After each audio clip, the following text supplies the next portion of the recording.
See, let me get over here. Okay. So the show kicked off with the Elegance brand, BQ's favorites. They got a victory over the Angel Warriors. Story here was all about the chaos on the outside. Danny Luna blindsided Lei Ying Li to send a message regarding the Knockouts title match coming up at Genesis. Do you think Danny Luna takes that from Lei Ying Li? I don't. I think she should, but I don't. I'm not getting that like vibe that they're trying to push her the way we want to see her pushed.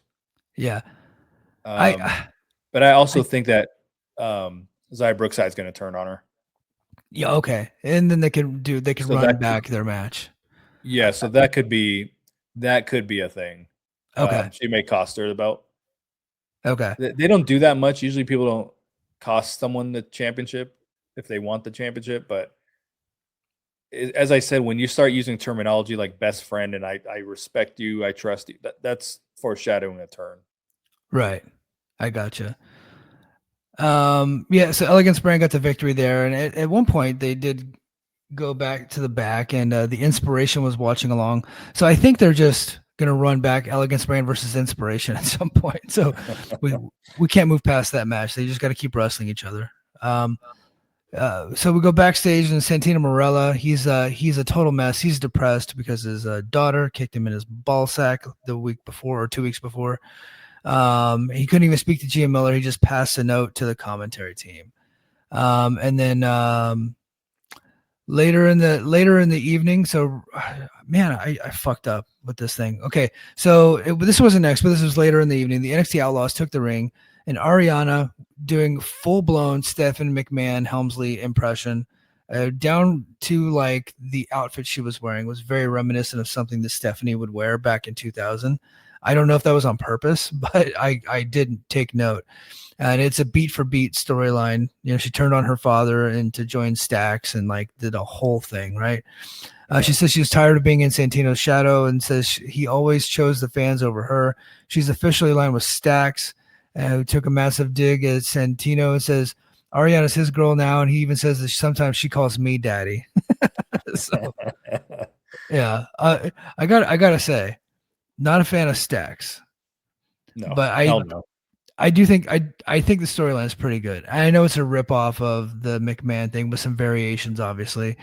And then they had all the geeks behind him, and Charlie Dempsey is the only guy in that group that can wrestle, and he seemed like he could not be less interested in what's going on. Like his facial expressions, like he just like I'm just here for a paycheck, man. Right. Like yeah, he did not like when you watch it, just zone in on Charlie Dempsey standing behind, and he's like, this guy could not. He would much rather be anywhere else but here. So, Mustafa Ali then he wrestles Hometown Man and beats him quickly after some interference from Order 4. And after the match, Ali went for a chair to do some damage. Then we heard the strum of a guitar, and somebody dressed up like Elijah walked across the stage. You didn't see his face, so the Great Hands went and chased him down, and then that distracted Ali. And then Elijah came into the ring and chased off Ali. And they booked a match for TNA Genesis. It's going to be Mustafa Ali versus Elijah in a 5-star classic, I'm sure. And what do you think of Elijah's run so far in TNA? You know, at first I was like, dude, get this guy off TV. But he's starting to, just because he has a character. And I was just listening to when he was doing his concert the other day. I was like, he really has. I compared him to The Rock, which I don't mean he's The Rock, but like how The Rock has that ability. He cuts a promo and you can just tell everyone in the arena is listening. Yeah. Dude, I get a little bit of that from Elijah, man. Like he commands an audience. He's got aura and presence. Yeah, right? yeah. And I've seen him have some good matches, but he got hurt and he hardly ever wrestles here. So I'm just kind of waiting for him. Like I know that you're capable, so maybe this will be the match where we're like, okay, this guy can actually go, and that might just because Ali is really good and could carry him. But like this might be the match where we're like, okay, Elijah's ready to be not the top babyface, but a like upper tier babyface in the company. We'll see. He's been around for like a year, so we'll see. All right, X Division Scramble match. We had the Rascals. So they walked in to talk to Santino, and they wanted they all wanted a title shot at the X Division title, but Desmond Xavier couldn't be in it because he had already had a shot, I guess. So they walked in to see if one of them could get a shot, all the Rascals, and then he booked a match as Wentz versus Trey versus Myron Reed. It was a really quick match, but it was high octane. It was pretty fun. Myron Reed ended up stealing the show. He landed a springboard 450 splash on Wentz to get the victory. Wentz, who is teasing that he's leaving the company, which is probably true. But Reed now moves on to face Leon Slater for the big AMC show. So Leon Slater is going to be defending his title against Moose and Cedric Alexander. He's also defending the title 2 days. That's going to be a Genesis. 2 days before that, he's defending the title against Myron Reed. But a week before that, this coming up week on Tuesday, he is challenging for the NXT Championship against Obafemi on NXT. Obafemi has already been called up to the main roster. There's rumor out there that Leon Slater is winning that title. Like, some people think that he's actually going to win that title. And then the three-way at Genesis would be a way to get the X Division title off of Leon, but he doesn't have to take a pin. Cedric Alexander can just pin Moose, which would be easy. And then next thing you know, Leon is just an NXT wrestler now, right? Like, they're not going to hold him to that contract. They're just going to let him go. Huh. Do you see that happening? Yeah, I do. Yeah, absolutely. It's probably likely, actually, now that you say that. I just see it, and everybody's like, well, Leon Slater's got more time on his deal. I was like, so did Joe Hendry, and so did Jordan Grace, and they left early. I think and you know what? And TNA is doing the right thing by their talent by letting them go. Like maybe I'm the only one that sees it that way, but their income potential is going to be so much greater in WWE than it is in TNA. That if you bring these people in, you're paying them low money, and they get an opportunity to go to the WWE, you probably want to help facilitate that, not stand in their way, right? And so, and I think that's going to attract more talent to their company when they do things like that. So I think they're actually doing right by the wrestler by allowing that to happen. It kind of sucks for their TV show, and maybe the fans don't want that to happen. But if you're a fan of Leon, you want him to make as much money as he possibly can, right? And so where's he going to get that? Is the WWE. So TNA's not going to stand in his way from going. All right, so we got some mind games. So the Righteous came out, and they held a sermon in the ring claiming they don't want violence. They want to elevate the Hardy Boys. This went on a little too long, I thought, but it was still pretty good. Matt and Jeff came out. They aren't buying it. They offered a title shot. So you don't have to win matches in this company to get a title shot. You just have to be creepy. And then you can get a title shot. So they offered a title shot, and Vince and Dutch declined. And then they said the warning that if the Hardys refuse their guidance, the cycle will demand something much darker. And then later in the evening, the Hardys found a shrine in their locker room filled with family photos. And they did like the creepy, like cinematic music to that scene. So I think we're starting to see what the show is going to look like on AMC. I could see them doing more cinematic type stuff with characters like the Righteous, and I don't think that's a bad thing. I think that that's something that they could do that's going to be different than what WWE and AEW is doing. Yeah. So I dug that. All right. Okay. And then knockouts action, we had Tessa Blanchard, Victoria Crawford, and Mila Moore. They beat Indy, Jody Thread, and Jada Stone.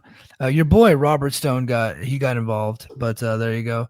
And Systems final dance. So Johnny Dingo Curtis is heading towards retirement at Genesis, but first he's got a massive 8-man tag next week. The System versus the Hardys, Leon and Cedric Alexander. So they did a whole thing in the ring, and that's where I said Eddie Edwards is looking svelte. A little husky of that brother. He needs to join me in doing a keto diet.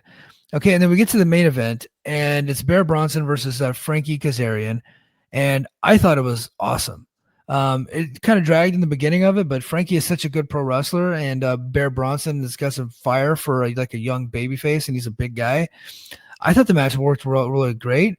The crowd was behind Bear. They actually thought at one point that he was going to win the match. Near falls, they bid on him.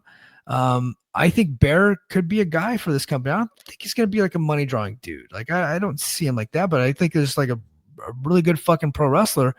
I think Bear Bronson is a good find for TNA, and I think they need to get more guys like him. But it was a really good match. Frankie won.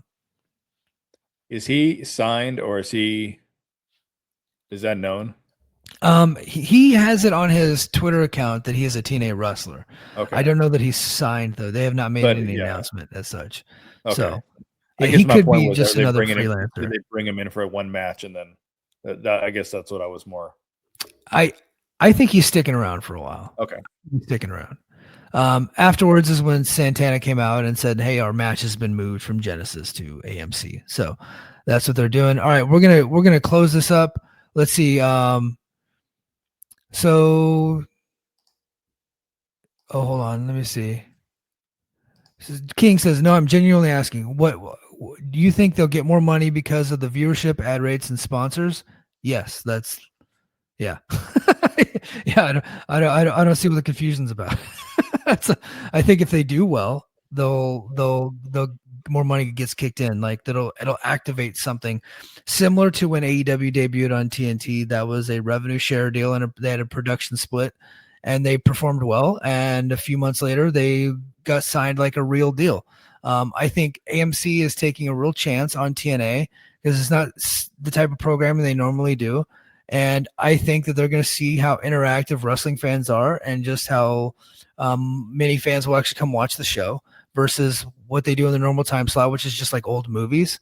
I think that it's going to be something new and unique for them to do on their network. And I think it's going to work unless the show tanks and it's really, really bad, which that could also, but I'm looking at it like through a positive lens.